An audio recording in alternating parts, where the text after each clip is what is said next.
वंदे मातरम। मेरे प्यारे बहन भाइयों के लिए आज मैं आपके लिए एक ऐसा आयुर्वेदिक दंतमंजन बनाने जा रहा हूं जिससे चाहे आपके दांतों में दर्द हो, चाहे दांतों में कोई भी कीड़ा वगैरह लग गया हो, चाहे आपके मसूड़ों में दर्द हो, दांतों से रिलेटेड जितनी भी आपकी समस्या है वो सारी की सारी दूर हो जाएंगे। और मैं ये वीडियो इसलिए बना रहा हूं क्योंकि मेरे कुछ दिन पहले जो है दांतों में बहुत ज्यादा दर्द हो रहा था। मैंने मेडिसिन भी ले ली थी एलोपैथी, लेकिन उससे मुझे कोई फायदा बिल्कुल भी नहीं पड़ा। फिर उसके बाद मेरे जानकारी में गोविंद भैया जी हैं, मैंने उनके पास कॉल करी और उन्होंने अपनी समस्या बताई। तो उन्होंने बताया कि आपको कुछ कुछ मात्रा में कुछ मतलब आयुर्वेदिक जो कि मतलब पंसारी की दुकान में मिल जाते हैं सामान, वो आपको मिलाकर मतलब उसका टूथब्रश आपके लिए बनाना होगा। और बनाने के बाद जो है डेली आपको सुबह को एक बार आपके लिए करना है। फिर उसके बाद उन्होंने कुछ सामान बताया। देखो वो सामान मैं भी ला चुका हूँ क्योंकि पहले मैंने थोड़ी थोड़ी मात्रा में लाया था और थोड़ी मात्रा में लाने के बाद मैंने खुद भी करा और मैंने अपने घर वालों को ही करवाया। अब उसके बाद मेरे को रिश्तेदारों को पता पड़ी तो वो कह रहे थे कि भाई हमें भी बना कर दे दो। तो फिर उनको बनाने के लिए मैं यहाँ पर कुछ सामान लाया हूँ और देखो मैं आपको बताता हूँ कि मैं सामान क्या क्या लाया हूँ। तो फिर आप यहाँ पर देख रहे होंगे कि ये है, इसे हम बोलते हैं पुदीना, जो कि पंसारी की दुकान पर ये बिल्कुल शुद्ध बिल्कुल पुदीना है। इसके बाद हम यहाँ पर ले लेंगे हल्दी। हल्दी मुझे यहाँ पर पिसी हुई मिल गई थी ओरिजिनल, तो फिर मैं यहाँ पर पिसी हुई ले आया। अगर साबित मिलती तो मैं साबित भी ले आता। अब यहाँ पर उसके बाद ये है काली मिर्च। काली मिर्च भी मुझे पिसी हुई मिल गई थी, तो फिर मैं काली मिर्च भी यहाँ पर पिसी हुई लाया हूँ। ये है सौंठ, देख लो सौंठ ऐसी दिखती है पिसने के बाद, और साबित तो आप जानते ही होंगे। ये है माजूफल।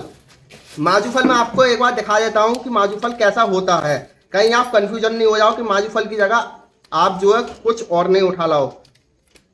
तो फिर देखिए इसे बोलते हैं माजूफल। मैं एक बार आपको दिखा देता हूं कि ये दिखने में जो है ऐसा होता है और इसके ऊपर जो है थोड़े कांटेदार होते हैं छोटे छोटे। और देख लेना ध्यान से, अगर आप माजूफल लाओ तो बिल्कुल ऐसा दिखता है माजूफल। अब मैं आपको दिखाता हूं कि यहाँ पर ये है नीला तोता। ये नीला तोता भी पंसारी की दुकान में मिल जाता है और ये भी आपको मतलब ज्यादा परेशानी में ढूंढने की आवश्यकता नहीं है। पंसारी की दुकान पर जाओ और नीला तोता लेकर आओ। मैं भी आपको इनकी मात्रा ही बताऊंगा कि मात्रा आपको इनकी मतलब कितनी कितनी लेनी है। उसके बाद हमारे यहाँ पर जो है मतलब 1 2 3 4 5 6 मतलब 6 आइटम हमारे हो चुके हैं। अभी देखिए ये है लौंग। लौंग मुझे पिसी हुई नहीं मिली तो फिर मैं यहाँ पर लेकर आया हूँ साबित। और ये आप देख रहे होगे कि ये रखी है मेरी मिक्सी। यहाँ पर मैं इन सब चीजों के लिए जो जो मेरी साबित है मैं यहाँ पर इन्हें पीसने वाला हूँ। और यहाँ पर जो है ये मुझे मिला है सेंधा नमक। सेंधा नमक भी इसमें यूज करना है आपके लिए। और उसके बाद देखो ये है पीपली। पीपली मैं आपको दिखा देता हूँ कि पीपली देखने में कैसी होती है। अब देखिए इसे काटने के लिए ये खैर मतलब बहुत ज़्यादा हार्ड है तो हाथों से तो फटेगी नहीं, तो मैंने यहाँ पर कैंची ले ली है और यहाँ पर मैंने इसे फाड़ लिया है। अब देखिए ये है पीपली, आपको देखने में थोड़ा सही लग रहा होगा, ऐसा हम पीपली बोलते हैं। और यहाँ पर हम ले चुके हैं नीम की पत्तियां, जैसे कि मैंने यहाँ पर थोड़ी बड़ी मात्रा में ले आया हूं मैं, तो फिर इन्हें बोलते हैं नीम की पत्तियां। ये आइटम हो गए। और उसके बाद है ये काला नमक। काला नमक दिखाने की जरूरत नहीं है क्योंकि सभी जानते होंगे। और आप इसमें अलग से जो ऐड कर सकते हो वो है चिटचिटा। अगर आपके यहाँ पर अगर आप गांव में रहने वाले हो तो गांव में तो बहुत आसानी से चिटचिटा मिल जाता है, लेकिन हमारे यहाँ पर नहीं मिलता है, तो फिर हमने इसमें चिटचिटा ऐड नहीं करा है, आप जो कर सकते हो। अब बात करूं इनकी मात्रा की, तो मात्रा में आपको करना क्या है, यहाँ पर जो पुदीना है मतलब बराबर मात्रा में कुछ सामान लेने हैं। बराबर मात्रा में क्या क्या लेना है मैं सबसे पहले ये बता देता हूँ आपको। यहाँ पर जो है पुदीना है आधा किलो, तो फिर आधा किलो ही ले ली है हमने यहाँ पर नीम की पत्तियां। और आधा किलो ही ले लिए हमने यहाँ पर माजूफल, आधा किलो हल्दी, आधा किलो काली मिर्च और आधा किलो लौंग और आधा किलो पीपली और यहाँ पर आधा किलो सौंठ। और यहाँ पर ये नीला तोता जो है मतलब इसकी मात्रा मैं आपको बता देता हूँ कि ये कैसा डालना है। इसे जो है मतलब सबसे पहले इसे मैं आपको बताता हूं कि ये डालना कैसा है आपके लिए।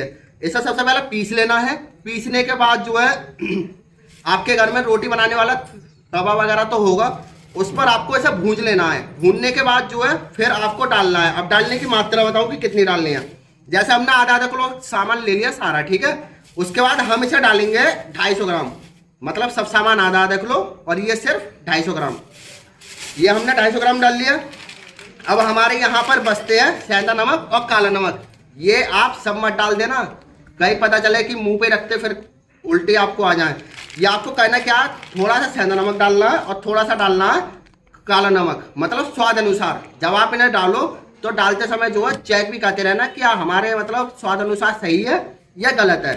ये आपको एक आयुर्वेदिक दंतमंजन, ऐसा दंतमंजन आपके लिए तैयार हो जाएगा कि कभी भी आपके चाहे दांतों में कीड़े लग रहे हो, दर्द हो रहा हो, मसूड़ों में दर्द हो, और ये जो है दांतों की समस्या नहीं, आपके पेट की जितनी भी समस्या हो वो भी इन्हें दूर करता है। तो फिर आयुर्वेदिक दंतमंजन बनाओ और अपने रोगों को भगाओ।